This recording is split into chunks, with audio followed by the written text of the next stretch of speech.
have this, gather up your data and your feedback and really continue to look at this. And this helps you be ready and you're prepared for scale. You're prepared for continuing forward and having that visibility. So when you have a design and scope of your program, you need to be ready to really continue it.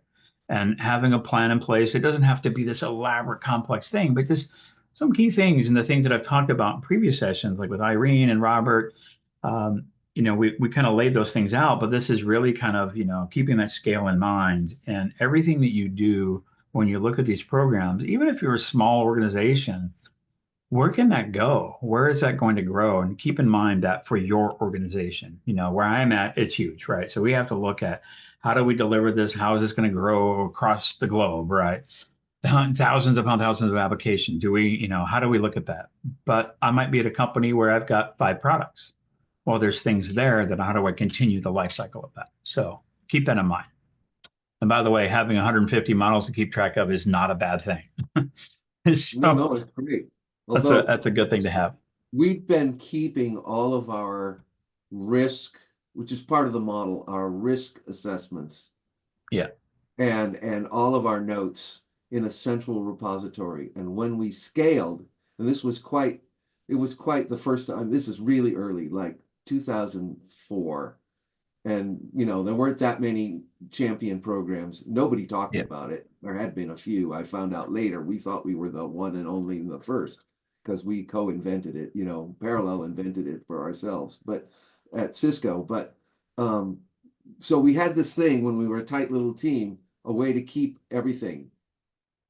And as soon as we opened it up over the course of the first year, all of our Hmm. very empowered, wonderful champions who were learning how to threat model and learning how to deliver were keeping their models for themselves because they didn't understand the central and our Yeah. complete ability to have data on what everyone was doing.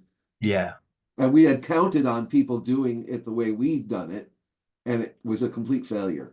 That part of it, it was a Yeah. hard lesson that, oh, we should have planned for people being decentralized because that's the Yeah. model.